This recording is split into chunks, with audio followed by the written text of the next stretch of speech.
And I'm back for the third part of this build, the series.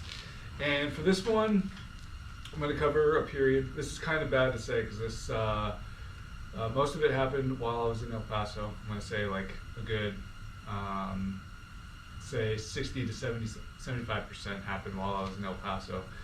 And the other part of it was while I was deployed. Now the unfortunate part is I can't remember exactly when I was deployed, but based on the photos it was at least September to about May, but I feel like it was longer than that. But now that I just now remember, this is me kind of rambling. I got back early because I had some things to do, and I also went on leave before everybody got back. So anyway, I left off on the last video with the car in the garage and it having no intercooler piping on it. So the beginning of tearing it down. What I did not show in the last video was the pictures of the trunk bump, as I like to call it. Just, you know, me being kind of foolish. There's going to be some explanation later on in this video as well, but essentially I rented a U-Haul trailer to be able to tow the car, as you saw in the pictures, from my apartment complex in Oklahoma to the new house in El Paso. When I got to El Paso, though, it's easy to get the car onto the trailer and up over the bump. There's little rods on the front of the trailer where the front tires go over, so to keep the front tires from, you know, bouncing up and over and the car getting loose. And it also has the straps, obviously, but for more security purposes, it's got those rods for anybody that hasn't rented a U-Haul flatbed trailer before. So had the car on that, and I could have by myself pushed the car off. However, the momentum that would have been built by doing that probably would have sent the car spilling down the trailer, and I don't know if I would have scraped anything. And once it got, if I had done that, I don't think I would have been able to jump off the trailer, run to the car's window, and pull the e-brake sooner than it would have been able to roll off the trailer and potentially hit a vehicle. I can't remember if there was a vehicle around, but, you know, heaven forbid I hit somebody else's car with it, and then I got in double the trouble. So I had a friend come over and help me, and he had his truck, which thankfully had like a legit solid steel step bumper, and we tried to get the tow rope or tow strap as taut as we could, but it wasn't all that taut, I suppose. There was a little bit of slack, and when he pulled forward in the truck, it tugged the car a little bit too hard, and I wasn't able to get inside the window, and so his truck stopped my car, and that's where the trunk bump came in. So here's some videos. Although the damage doesn't look all that significant, it was enough to misalign the trunk latches. So the trunk lid and the trunk on the body latch did not meet up, and so kind of sat like that for a little while. But anyway, that is that, and so here we go. Like I said, left off the last video with this photo of no intercooler piping, and a couple days later I ended up having the engine pulled, and here's a picture of that, and then, you know, just the subsequent pictures of it on the cherry picker, engine hoist, whatever you want to call it, and then on the engine stand, and then me tearing it down. Funny part is, I know in my teardown of this current engine, or that engine I should say, it's not going to be current anymore, I was having a hard time with the cam gear or cam sprocket bolts. Don't remember having that issue with this one before, but regardless, that is that. So what I do want to point out though too is so these two short blocks are going to be the ones talked about. So that one is the original engine, and we'll see the damage in it here in a bit. And then this is the engine that replaced it from RevWorks, back when RevWorks was a thing. And I was going to try to reuse this to put in the car again, you know, just have a backup. Maybe I could potentially still do it. However, looking at future pictures, which I will also show because that's part of this, but didn't realize that these holes had plugs in them, and all four of them were taken out on the other side. However, these were plugged, but there was no way to get to the case bolts that were inside of it, and so almost like this engine is kind of useless again, or useless now, unless I didn't want to push as much power as I really want to. So that's that, whatever. So got the engine pulled apart, and it's that one. I don't know if you can tell how dirty it is, but it's certainly the dirtiest. It's also got 99,000 miles on it. I'm not sure how close I got to 100,000 before I blew it up. But anyway, saw it with the heads off here, and then with the heads off, obviously you get view of the pistons. And surprisingly, the damage wasn't as catastrophic as I would have thought. And actually, I do believe that this engine, when it went toast, I think the head was quite a bit dirtier than the heads that came off of this engine from its build after 99,000 miles, which is wild to think about. But it surprised me that this was the only piston that took damage. So if it wasn't for that piston having broken the top right there at the ringland, although I don't think this is, the common ringland failure that everybody talks about, but it broke right there on the edge of the piston, so compression was gone, and obviously it can't start without compression. If that piston had not broken, I think that engine would still be running to this day, which is wild. Probably not to this day because of the power that I increased to, but it would have still ran. Here's underneath the engine, or not the underneath of it, but where the crankcase is, so you can see some of the rods and whatnot. But I've never taken this apart, so I don't even know if the rods were bent at all, or if the crankshaft's still in good shape or whatnot. Like, it's literally as it was when I pulled it out in 2016. So that's that. And then here is here's the trunk lid that was the replacement for the OEM one, and no, that's the bumper that you see in the picture. But this is the the carbon fiber one that is still on the car to this day. So like nearly 10 years later, which is wild to think about. And there are signs of fading in the clear coat, but overall still does well. And it was held down by that ratchet strap because, like I said, the latches didn't match up. And then here's a pile of parts that I had, and you can see the 3 AEM gauges right there, and then the ATI gauge pod, which is actually still in the car. That whole setup, all 3 gauges plus the gauge pod. Got some rod bolts in there, got the timing kit. I believe the blow-off valve and the bigger external wastegate are in there as well. Obviously, the Mishimoto radiator's in there, and whatever the heck else is in that stack. But yeah, so that's that pile of parts.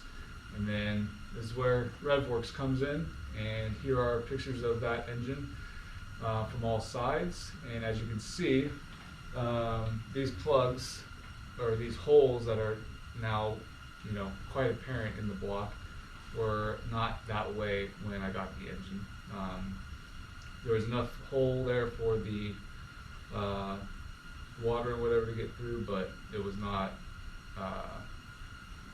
it took away the ability to take the case halves apart should that be the situation that arose. And then here is it on the engine stand, and then I went so far as to get the water piping and some of the oil lines put onto the short block, and put the head studs on there as well. But I didn't trust myself enough to put everything together, so that is now coming up here shortly. But obviously, I also not a car body guy. I'm not an auto body person, so I had to get the car put onto a flatbed and towed down to the local Caliber collision that was there. And this is the first time I've ever done anything without insurance, and so that was pretty cool. Got it fixed up. Took a little while longer just because there are insurance claims, so those that don't go through insurance, I guess, wait a little bit longer, or at least that was my experience. Don't have much to complain about. Either way, while that was over there doing that, I was also still able to work on the engine, and that's how long that repair actually took, the repair of the trunk, I should say. So here's the head from the blown piston, and it actually doesn't look that bad. If I might tease it and show this head compared to the head that just came off of the built engine, which the 99,000 mile engine looks a whole lot cleaner and reusable than what it was, and that's because here it is all cleaned up. So I reused as much as I could. I may have replaced the valves on it. I'm not 100% sure if they were just cleaned up really well or if I reused them. Either way, came back and it was in good shape. Looked pretty much brand new, although the shininess that IAG is able to get their cylinder heads and their engines to have is pretty epic. And so took the short block and the heads over to Patterson Performance there in El Paso, and they put the long block together for me. So here's two pictures of that. One of it turned sideways, getting the looks like the driver's side head getting ready to go on, and then it all assembled minus the cam gear sprockets. So that's that. And then kind of in a close proximity, so that was in March of 16, and then I went to go pick up the car just a little bit after that, but I'm not getting a date for this, so let me see here. That was March, and this was March as well. So it looks like I picked up the engine and the car at about the same time. And then I brought both of them home, obviously, and I got the engine put in, and then I believe I had a bass tune, and I drove it to the shop again and got it tuned there. This is a video of me just showing you on basically its first start with not a rough tune on it. Can't remember whether or not I towed it back to the shop with the engine installed and then had the bass tune put onto it, but I guess that's neither here nor there.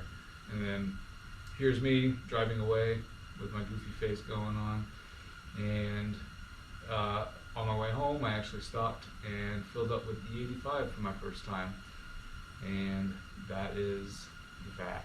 And so right after that, I got it tuned via just some street pulls. So I had a virtual dyno done by Goose Tuned out of El Paso, and made 415 to the wheels. And this is because I was still on the stock 5-speed, so didn't want to push it too hard, although I was probably still pushing it too hard for what 5 speeds are known for being able to handle.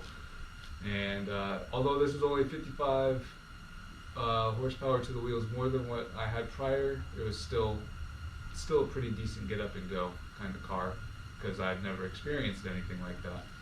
And then shortly thereafter, like I said, I rented a U-Haul trailer, and I paid I think $500 to rent the U-Haul trailer for a week to drive it from Oklahoma to El Paso.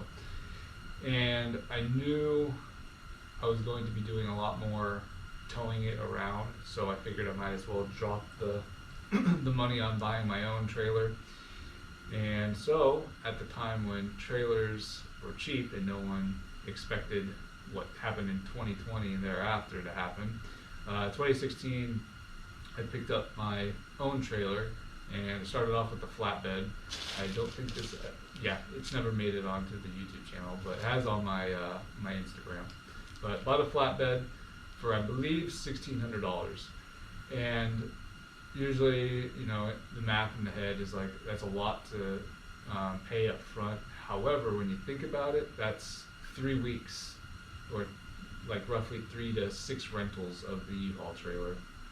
And with me having my own for $1,600 plus a couple bucks a month for insurance, I have a trailer at my disposal whenever I want to use it, and however often I want to use it for however long.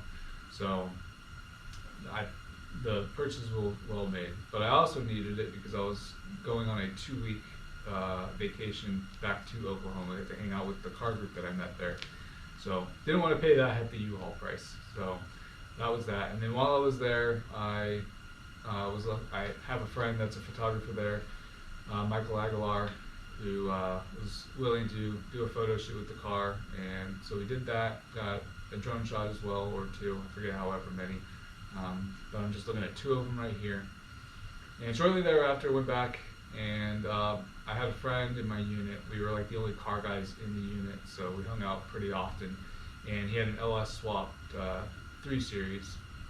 So down by our houses, by our neighborhood, there was like a really long straightaway, kind of out in the middle of nowhere though, because El Paso is just, it's flat and there's nothing really there. So we went on that straightaway and just did a couple pulls just to have some fun. So here's that video, and this was back when the stock headers, or the stock header I should say, so unequal length. And so finally we come to the point where I don't know if I thought I was going to go for more power or not. However, I also knew that I was on borrowed time with the 5-speed, so I ended up going to, I think it was JDM Racing Engines or something along those lines, and I purchased a version 7 6-speed. So here's it all wrapped up in the plastic on the pallet, and then here's everything laid out for you to see. And everything is on the car except for the rear hubs, which were way too rusted out, couldn't spin anything, and the brake pads and the brake rotors were essentially rusted together as well. So that was that. And then the rear diff now has a LSD 1.5 way from Cusco. So anybody that is considering doing an LSD, I would highly recommend it, because this car on, kind of like a sidebar, but this car on the track behaves much better with the LSD around corners than it did on the stock open diff. Here's the car on jack stands as I'm getting everything put together. And then just for fun, I wanted to see what the difference between the 5-speed and the 6-speed was, because you always hear that the 6-speed is way more stout and blah blah blah, so that's the reason to go for it, and it's got a proven record as the 5-speed does with braking a lot. So I put the two together, and this is the result, and it's quite significant, the beefiness of the 6-speed compared to the 5-speed. So there's that, and the 6-speed has done me well. I haven't done anything to it since I bought it, except for change the fluid out. I also knew that I couldn't use the 5-speed, the 5-speed clutch that I still had in the car. However, I also knew that I wasn't going to stick at this power level forever at the 415 to the wheels, and I forget how much torque that was. So I went with a 6-speed clutch. Also, it just makes sense in my head to have a 6-speed clutch for the 6-speed. So upgraded to that. And then since I now have the freedom to do that, or the freedom of what the 6-speed offers, I decided to be young and dumb and spend even more money. And I was also on the, like I said, stock header, and I believe I was either on 1000 or 1300 cc injectors, but I wanted a bigger turbo too. So I decided to upgrade to the ID 2000 cc injectors, as well as the parent equal length header. And I know there's probably going to be some hate for it, but I knew that I was going to be tracking the car in some way. At the time, it was more me focused on drag racing than anything. But instead of having uneven pulses of exhaust gas hitting the turbo, and although you can't really notice it from the driver's seat or anything, I know that there's evidence and proof for better spooling and better response from a turbo with equal length headers. So that's what I decided to go with. And to match that up, I also swapped out the 5858 with the 63 AR back housing so that I could limit myself on power. Decided to upgrade that to the Gen 2 6266 with a .82 AR housing, because I've now got a 6-speed and a built engine, so why not go with something bigger and can produce more power, because I have everything that can handle it. So pulled the engine, and at this time as well, while the engine was out, I decided to go crazy and get everything kind of beautified, make the engine bay look a little bit better. So I'm looking at everything now as it's powder coated and ceramic coated, but this is when it was first there. So this is the turbo and the exhaust pieces, and then in the next one I have the intake manifold there as well. So I got those powder coated, as well as the intercooler piping. But at this time as well, I got a call from Define Performance, and he asked me if I would be willing to be a tester for his newly developed performance cylinder head package, and I said absolutely, let's do it. So the engine came out, and here's it without the stock heads on it, and I'm not sure how many miles I ended up putting on this engine. I think maybe 5,000. I have no idea, but that is that. So that's the engine taken apart. Now I'm waiting for the heads to be port polished and assembled and all that. Went with a full GSC valve train and the GSC S2 cams. And on top of that, because of my focus of drag racing with the G-forces of sending fuel and possible cavitation of the fuel, I decided to go with a Radium 3-pump surge tank, and I think it's a 2-liter if I'm not mistaken.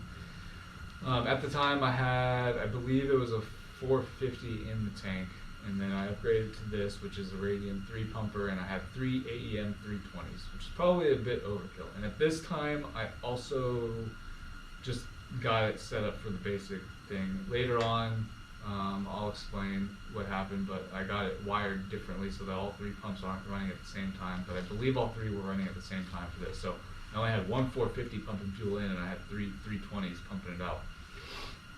But the return line always came back to the surge tank, so it wasn't like that was a huge issue or anything. Anyway, this is also had to go through another round of parts, specifically timing kit and head studs and whatnot, and then I believe I also upgraded the fuel rails on this because of the ID2000s I don't think they didn't fit, but I knew the rails wouldn't be able to handle the fuel flow I needed, so I believe I at this time upgraded to the IAG fuel rails, and then I decided to go with Dash 6 feed and return lines. So here's that pile. And then here's the brand new cylinder heads. So I'm going to show a comparison of these heads compared to the heads that compared to them after 20,000 miles and melting a hole in the block. So that's pretty cool, and very nice and shiny, awesome compared to the finish that was done on them. I don't know if the cylinder heads were painted over or what, but definitely didn't have the shine to them like these ones did. And then here's the S2 cams. And then fast forwarding everything, here's the cylinder heads back on the short block, and I believe I did all that myself. I took the chance on it and I think I did pretty well. However, I made one mistake, and this is where I was a fool. Every clutch disc has a transmission side and a engine side. Well, I was dumb, and at the time I did not know that. I just thought it was whatever, and when I got the engine put back in, I put it into gear. Obviously I can put it into first, but when I tried to engage the clutch did not engage, and so I had no idea what the heck was going on. But because that was happening, and the transmission was bolted up, and there was a snug fit between the engine and the transmission and all that, there's clearly no gap. Obviously there was a problem between the engine and the transmission, so I ended up having to pull the engine, and that's how I found out that I had the disc on the wrong way. So that was that.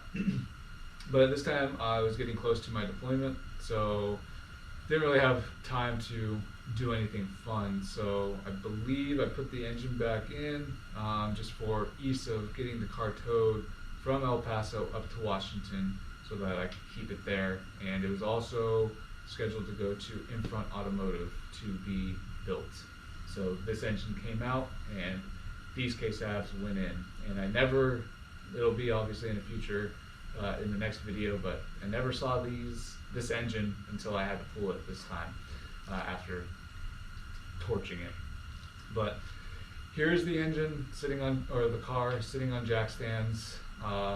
Just didn't want to flat spot the tires or anything before taking it in, or before having my friend take it in.